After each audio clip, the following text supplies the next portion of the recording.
Let's understand इस पूरे process का स्ट्रक्चर कैसा है। सो मान लो यहाँ पे ये जितने भी है, ये कौन है, जितने भी है ये सारे के सारे ये लोग हैं, कौन है ये, ट्रेडर्स जो ट्रेड्स प्लेस कर रहे हैं, या इन्वेस्टर्स बोल दो जो पैसा लगा रहे हैं, ठीक है, ये बोलोगे ट्रेडर्स एंड इन्वेस्टर्स। अब ये किसके थ्रू पैसा लगा रहा है, किसके थ्रू ट्रेडिंग कर रहा है, थ्रू ब्रोकर्स। तो ये जो मान लो ये है जीरोधा, ये है एंजल, ये है आनंद राठी, ये ब्रोकिंग हाउसेस है, ठीक है, इनके थ्रू ट्रेड्स प्लेस हो रहे हैं, डायरेक्टली आप एक्सचेंज पे जाके नहीं कर रहे हो। और फिर यहाँ पे है ये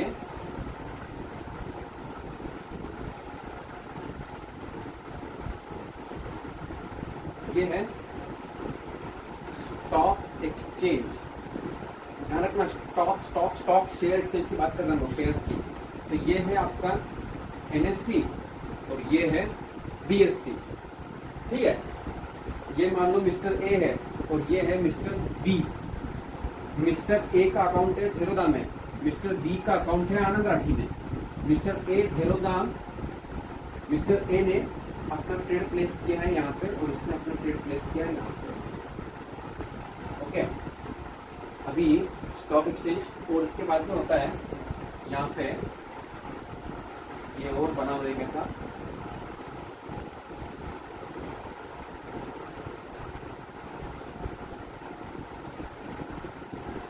डिपॉजिटरी। क्या है डिपॉजिटरी, जो हमने पढ़े थे अभी, सीडीएसएल और एनएसडीएल, ओके, सीडीएसएल और एनएसडीएल। और इस एनएससी का बैकएंड में काम करने वाला जो क्लियरिंग कॉर्पोरेशन है, जो अभी स्टॉक एक्सचेंज में शेयर्स ट्रेडिंग हो रही है, मान लो इसने शेयर्स का ऑर्डर प्लेस किया और इसने भी ऑर्डर प्लेस किया, ठीक है। अब इसका ब्रोकर है जीरोधा और इसका ब्रोकर है आनंद राठी, और दोनों ने एनएससी का एक्सचेंज का ऑर्डर प्लेस किया, इसको शेयर खरीदी करना है, इसको शेयर बेचना है। तो शेयर खरीदी और बिक तो जाएगा, खरीदी हो जाएगा और इसके तरफ में बिक भी जाएगा, और इन दोनों ब्रोकर अपनी अपनी फीस ले लेंगे। बट जो पैसे का सेटलमेंट है, इसके जेब में से पैसा निकल के इसके जेब में जाना चाहिए, वो कैसे होगा। तो यहाँ पे कुछ क्लियरिंग कॉर्पोरेशंस है और कुछ क्लियरिंग बैंक्स है, क्या बोलते हैं, क्लियरिंग बैंक।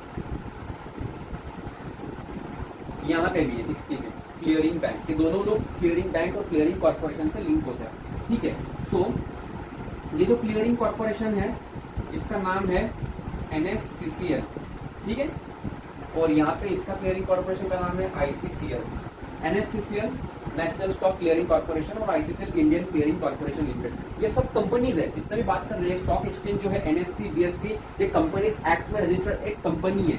सीडीएसएल एनएसडीएल हो या एनएससीसीएल आईसीसीएल हो, ये सारी कंपनीज है। इवन ये जीरोधा, एंजल ब्रोकिंग, आनंद राठी, ये क्या है, ये ब्रोकर्स भी कंपनीज है, ओके। और सिर्फ आप लोगों जो रिटेल इन्वेस्टर्स हो, तो ये कंपनीज है जो अपना अपना काम प्ले कर रहे हैं इस पूरे के पूरे चार्ट के अंदर।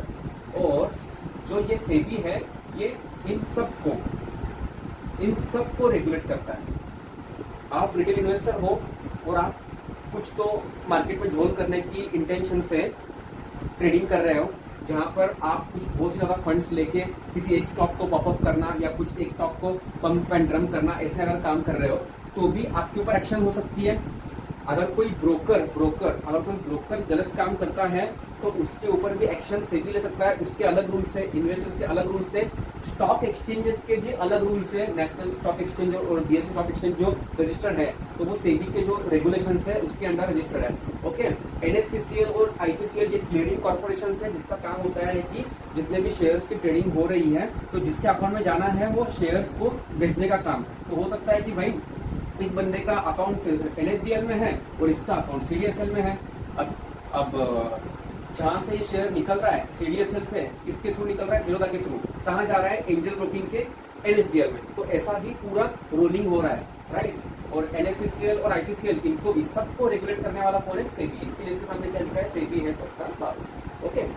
सो ये एक जनरली प्रोसीजर है पूरे स्टॉक एक्सचेंज का। मैंने एक छोटे से चार्ट में आपको बताया कि इन्वेस्टर्स है, ब्रोकर्स है जिनका काम है शेयर लेना देना on behalf of the traders. उसके बाद में एक्सचेंज है, ये एक्सचेंज होते हैं जहाँ पे मास क्वांटिटी के अंदर, मुंबई में है दोनों भी एक्सचेंजेस, एनएससी और बीएससी कहाँ पे है, मुंबई में, राइट।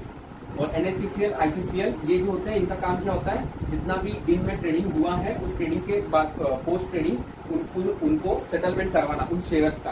और क्लियरिंग बैंक का क्या काम होता है, जो पैसा है शेयर्स का तो यहाँ से हो रहा है, पैसे का सेटलमेंट तो होना चाहिए ना, किससे किसके पास में पैसा जा रहा है, मैंने शेयर बेच दिया, मेरे पास पैसा आया नहीं तो कैसे, तो इसके लिए क्लियरिंग बैंक से पैसा निकल के इसके क्लियरिंग बैंक में जहाँ पैसा है वहाँ पैसा आ जाएगा। तो सीडीएसएल एनएसडीएल में आपके होल्डिंग्स दिखते हैं, एज ऑन डेट आपने क्या होल्ड करके रखा है वो सीडीएसएल एनएसडीएल में दिखता है, और इन सब का कंट्रोलिंग अथॉरिटी है ये सेबी, ठीक है। ओके, तो चलो नेक्स्ट कॉन्सेप्ट पे चलते हैं।